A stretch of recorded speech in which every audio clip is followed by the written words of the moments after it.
Naruto est un manga que l'on ne présente plus aujourd'hui. Écrit par Masashi Kishimoto en 1999, cette œuvre qui raconte l'histoire d'un jeune ninja extraverti qui rêve de devenir le prochain Hokage, connaîtra par la suite une grande notoriété pendant 15 ans, à l'instar de Dragon Ball et One Piece, deux des plus grands shonen de tous les temps. Bonjour à toutes et à tous, ici Kikotaku et bienvenue à vous. Vous l'aurez compris, cette vidéo parlera de Naruto, et plus précisément de 5 absurdités que j'ai personnellement relevées après relecture du manga. Attention, ceci n'est que mon avis personnel. Si vous avez des réponses ou des explications aux incohérences que j'ai pu relever, je vous invite à les mettre en commentaire car votre avis m'intéresse beaucoup. Encore une chose avant de commencer, ces 5 choses absurdes que je vais citer concerneront tout le manga. Donc si vous n'êtes pas totalement à jour sur l'œuvre, je vous conseille de visionner cette vidéo plus tard, quand vous aurez tout rattrapé pour ne pas être spoilé. Sur ce, bon visionnage! Alors, première incohérence que j'ai relevée et qui reste sans réponse. On sait que Naruto est orphelin depuis sa naissance et n'a jamais connu ses parents. De ce fait, il vit seul depuis tout petit. Alors, depuis qu'il est bébé, je suppose que le 3ème Hokage la prend en charge jusqu'à un certain âge, mais tout de même, pour la suite, ça me paraît assez étrange. Même s'il avait genre 8 ans, ce n'est pas un âge où un enfant est assez autonome pour vivre seul.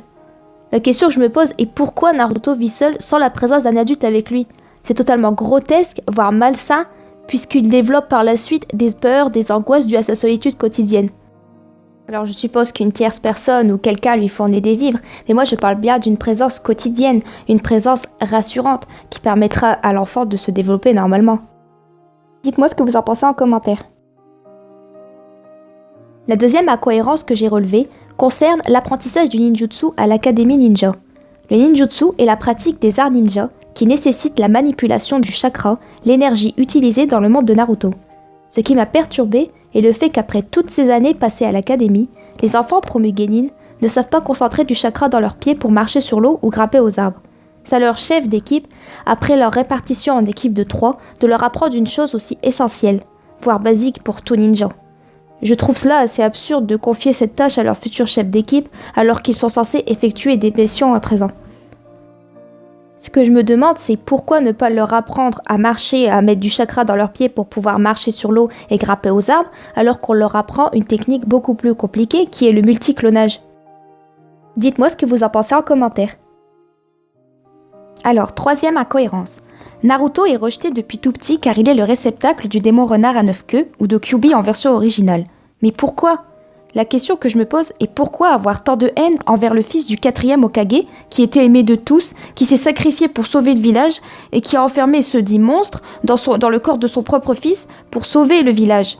Et pourquoi détester un enfant qui, dès sa naissance, se voit enfermer un monstre en lui? En plus, ils sont parfaitement au courant que Minato a fait ça pour sauver le village. C'est complètement absurde en fait. Dites-moi ce que vous en pensez. Alors, quatrième incohérence. Naruto partira après son combat contre Sasuke pendant 2 ans et demi de Konoha avec Jiraiya pour pouvoir s'entraîner et devenir plus fort. Mais il est parti pendant tout ce temps pour faire quoi en fait? Quand il est revenu, il n'était capable que de faire des gros Rasengan et rien de plus. Quand on voit l'entraînement de Sakura qui excelle en ninjutsu médical et Sasuke qui a une palette de techniques, je me demande ce qu'il a fait pendant les 2 ans et demi avec Jiraiya. D'habitude, dans les shonen, quand le héros part s'entraîner pendant un certain nombre d'années, il revient fort, il revient avec des techniques de monstres, tout ça quoi. Mais Naruto, ce n'est pas du tout le cas, alors je me demande vraiment ce qu'il a fait pendant ces 2 ans avec Jiraiya. Dites-moi ce que vous en pensez. Alors, cinquième et dernière absurdité qui concernera encore Jiraiya. On apprend au fil de l'histoire que Jiraiya s'avère être le parrain de Naruto. Jiraiya était également le maître de Minato, ce qui fait qu'il a dû être un des premiers à apprendre pour sa mort. Donc pourquoi ne pas être revenu au village pour s'occuper de son filleul Naruto? Le dernier a vécu pendant des années dans la souffrance et la solitude et personne n'a rien fait. Jiraiya s'en fichait complètement, il continuait sa vie tranquille. Vraiment, j'ai jamais compris. Donc dites-moi ce que vous en pensez en commentaire.